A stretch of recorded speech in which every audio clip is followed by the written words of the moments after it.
Our fourth keynote speaker for today is Dr. Haneen Muhammad Sha'ib, the Dean of the College of Business Administration in the University of Business and Technology, KSA, with a speech titled Women Leadership in Education, a Saudi Arabian Sustainable Perspective. Dr. Haneen, please take the floor.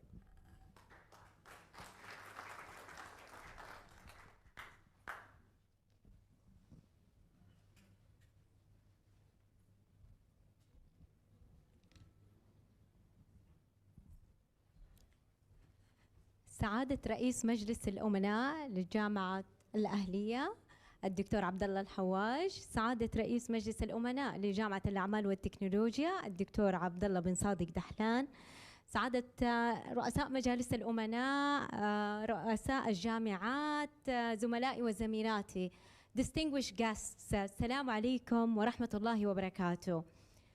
I'm really honored to be with you here, not only myself, but also our online viewers. We have hundreds of our students from UBT following us on the online stream. So thank you so much for making that happen for us. Thank you. We're so proud of this organization. We have been here last year and we see the developments and we see how you're going forth, mashallah, on a lot of KPIs in research, PhD students, faculty members.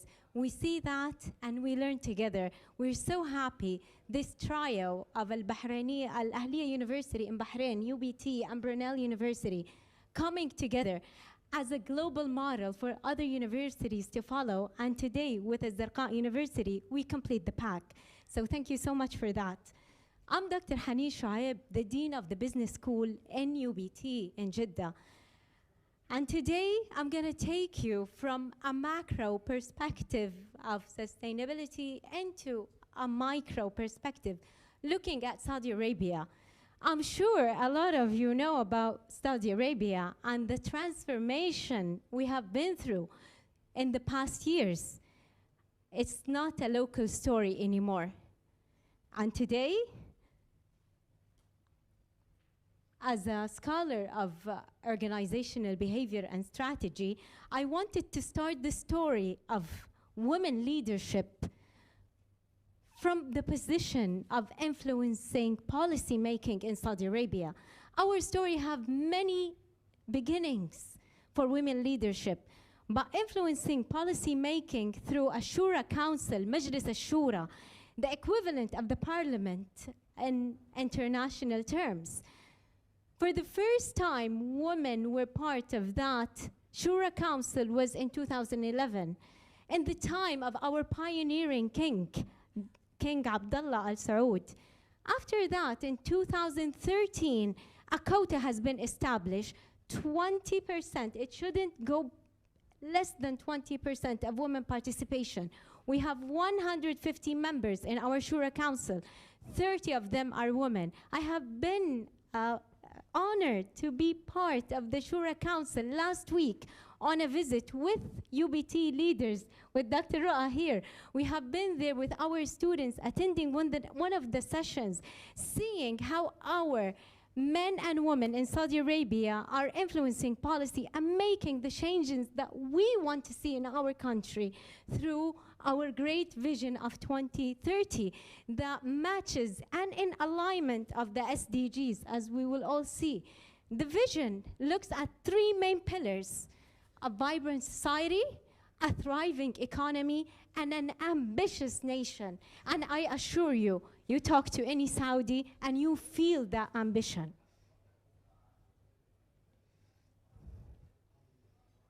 Noting that equal opportunities does not mean equal outcomes. This is why we need to foster the skills and develop it.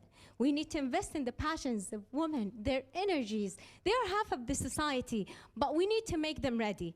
Because the opportunity is there, but the outcome will be different. We need to be ready. An interesting fact, our vision 2030 put a KPI for the engagement of participation of women in the job market, and it was from 22% to be 30% in 2030. Guess what happened in 2022? First quarter, it reached 33.6, and we're really proud. We're really proud of our women who achieved that in such a short time. What will happen in 2030? I hope I can stand here again and share the statistics of the future. Inshallah. Because change doesn't happen on its own, it needs an infrastructure, an ecosystem that will make it happen. This is why we need legislations, policies, regulations. These are the things that took place. This is what makes our change sustainable. It's not an initiative to go. It's there to stay.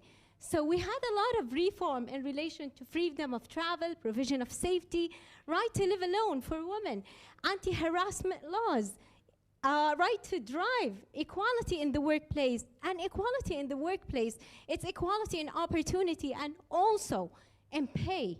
And I know that it's still an international issue, but we're really glad that our policies are with us to help us. After having a legal system that helps, we need to train the people and foster their skills. And that's why our Ministry of Education started programs of training nationally and internationally to support our women. And education and training is the first step forward. We all can agree on that, being in a university and knowing the importance of education. You know what that happened? That made women in middle management in Saudi Arabia to rise from 28.6% in 2017 to 40% in 2022 first quarter. Also, a second outstanding statistic for Saudi Arabia and for women. A case in point, the University of Business and Technology. These are our UBT female leaders. In 2010, I was doing my PhD research on the University of Business and Technology. I was doing an interview, I was doing an ethnographic study and doing an interview with Dr. Abdullah Dahlan. I asked a question at that time, do you think that we will ever have a female president? He unreluctantly said, yes, when the time is right, when they're ready. And since that time, when we only had 2 female leaders, today in 2023, we have 28 leaders holding positions from vice presidents to assistant vice presidents to deans, vice deans, heads of departments, supervisors, heads of centers. We're really happy to have Dr. Ra'ab Siddiq with us here, Dean of the Scientific Research that enabled this delegation to participate today. With more than 28 research papers, 50% of them are females. We're so happy and honored by that. Our PhD candidates are 70%, 23 out of 32 of our PhD candidates as females, because we do believe that we need role models for our female students to aspire to. I do remember when Professor Mary was standing, she reminded me of my own professor. When I was at Exeter University, Professor Emma Bell, if you know her, once she told me at the end of my PhD journey, I got a job from my university to stay in the UK, and I wanted to stay. She told me, go back home. The young females at your country need you more than we need you here. And truly, this word never left my heart. We need more role models.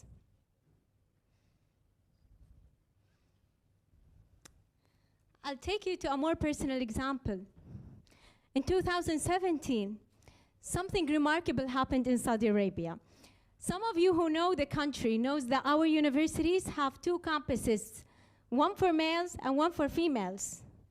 Guess what? We never had a female dean before overseeing a male college. In 2017, it took place in the public university, Taif University, in a conservative city. Just a few months after, Dr. Abdullah Dahlan took a very courageous, first of its kind decision in the private sector in UBT to have the first dean of a female and male campus for the College of Advertising, and I was honored that it was me. Thank you, Dr. Abdullah Dahlan, for giving the opportunity for those who work and those who aspire to prove themselves. It's not an easy thing, but guess what? That pioneering decision influenced the whole country. Now, wherever you go in Saudi Arabia, public or private, you will find that there are female deans and male deans as well, depending on merit, experience, and credentials.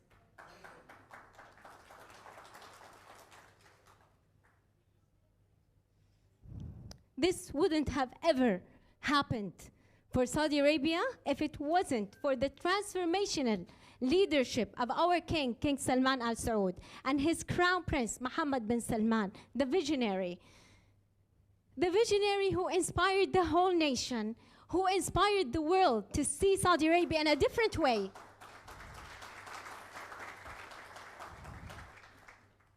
Women empowerment happens because this inspiration of a whole nation empowers us. Men like Dr. Abdullah Dahlan, my father, my husband, the whole community, they are the ones who empower us as women to be all what we can be. I'm really proud to be a woman in Saudi Arabia in this time and age. And if you've never been to Saudi Arabia, this is an invitation to come. Actually, the visa only takes 1 minute, literally 60 seconds. Welcome all to Saudi Arabia.